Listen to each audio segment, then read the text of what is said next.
Hello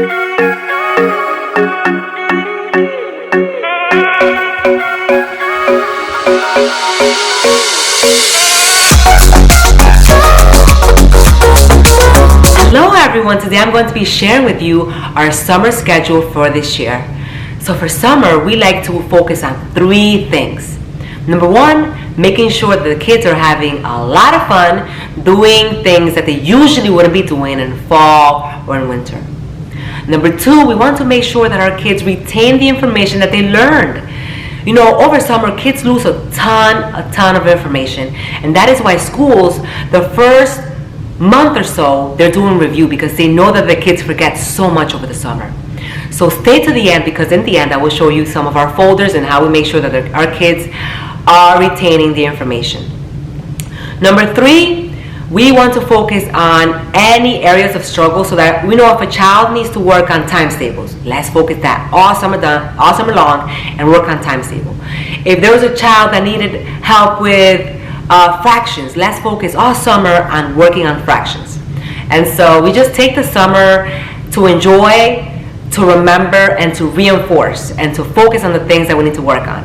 Alright, so the first thing we want to do is go over our summer schedule. So I have a little schedule here that I put on the fridge so that the kids know what we're doing every day of the week, and I try to make it fun. And so let's go over the schedule. On Monday is our library days.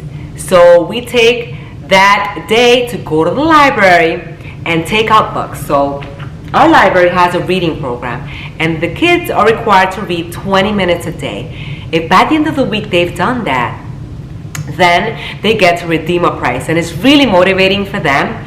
They keep charts of the books that they read, they write them down, and they get to pick books that they want to read about, interest-led books. So if they want to learn more about birds, about a particular animal, a particular science concept, whatever they want to learn about, they take books about that. And I really try to encourage interest-led learning, because when kids are reading books that they're interested in, they will read for hours. So you know, the library has 20-minute time frame each day, but if kids get books that they really like, they'll be reading way longer than that. So we love that. So let's go over what we do on Tuesdays. On Tuesdays, we are doing swim lessons. So we just call that our swim day. And the kids are taking lessons with a retired school teacher. And she comes to a local pool and she gives the kids lessons. And it's just a great opportunity. You know, swimming is a life skill, and we really want to focus on helping them to learn how to swim this summer. So besides taking the swim lessons with the teacher once a week, we also try to go swimming at least one other day that week to practice the skills that she taught that week. So we try to go swimming at least 2 times a week to continue to practice the skills that are being taught. So our goal is that by the end of the summer, our 3 oldest kids can swim. All right, then for Wednesday, we have sewing. So we love having a day of handicrafts, but this summer the girls wanted to focus on sewing, particularly sewing. So they'll go on Pinterest and they'll pick out projects that they want to work on, whether it's making stuffed animals, making pillowcases, you name it. They'll find stuff to do. So it's a really fun time. They know that Wednesdays are sewing day, so we have a little sewing basket in the dining room, and they'll take it out and we'll continue the projects that we left off with. We're also going to be diving into embroidery a little bit more this summer, and I'm just really excited for them, because sewing is a life skill that not only helps children with following instructions, attention to detail, concentration. It's just a great skill for the little hands to work on those muscles of their hands, right? So it's just a great activity for kids. Then for Thursday, we are doing drawing YouTube lessons. So for the summer, what we're doing is we're keeping this bird book. And in this bird book, since we have these bird feeders outside, the kids have written a list of the birds that they have seen in our backyard. And then we're keeping this bird book and we're drawing all of the birds that we have seen in the backyard, one by one, with YouTube tutorials that are absolutely free for everyone. And so whether it's a cardinal or it's a titmouse, it's just chickadee, they're drawing these birds and then they're writing little facts about the birds right next to the picture. So at the end of the summer, they're going to have a little bird book of all the birds they've seen in the backyard. And I thought this would be a really neat project to do with the kids. Then on Friday, we're using that as bike day. So 2 years ago, we made a goal that we wanted to get our older kids off training wheels, and we did. So they're already off training wheels. Now we want to focus on just getting better at biking, you know, not being shaky, just getting really good at biking. So we'll take Fridays as our biking day. So we'll go either really early in the morning or in the evening, because the hot summer where we live gets really, really hot. So we want to make sure that we go either really early or in the evening to keep practicing those skills. I have heard of people that are adults that do not know how to bike.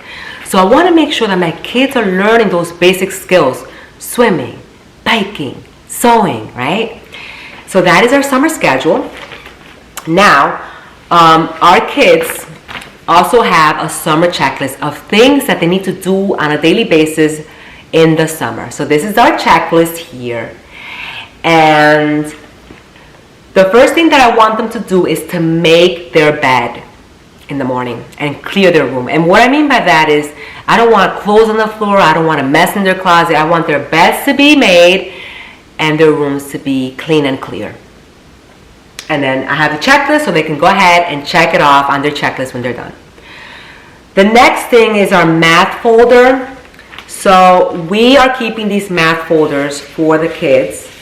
Let me go ahead and bring you a little closer to show you inside of our math folders and how we are helping our kids with retaining information and working on things that they need to reinforce in the summer. Okay, so these are the folders that I have for my 3 oldest kids, and they only have to do 1 page a day from these folders. I will print this out Sunday night. This particular website I'm using is K5 Learning, and you can find them for a lot of different grades, and you can pick out the things that you want to print out. So for this particular child, I have single digit addition, single digit subtraction. I have 2 digit addition.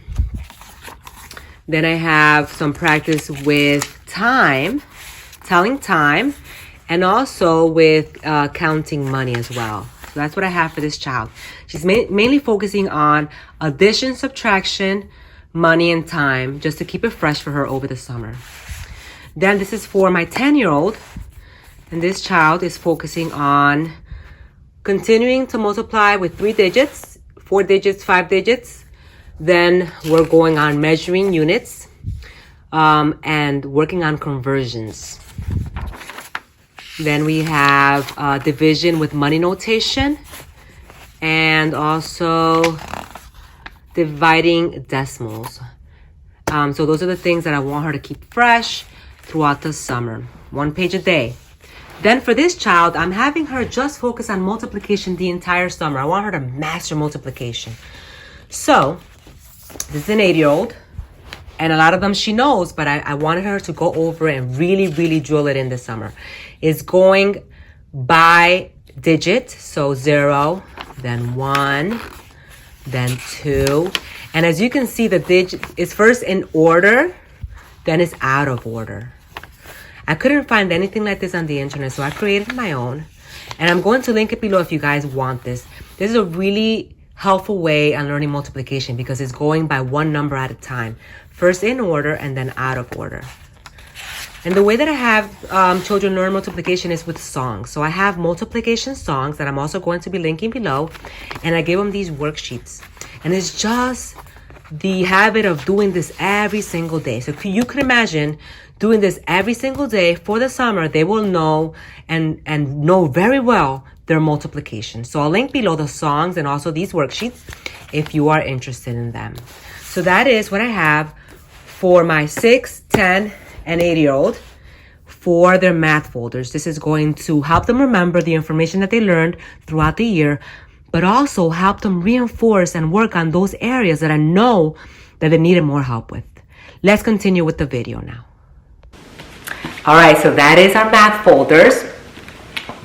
The next thing that the kids are doing with their checklist is that they are reading 20 minutes a day. And so we keep this crate that we have here in the living room. And so when we get our books from the library every week, we put the books from the library in this crate. So just every day they get their books that they took out from the library and they just read a little bit. Every day, 20 minutes at least is what I tell them.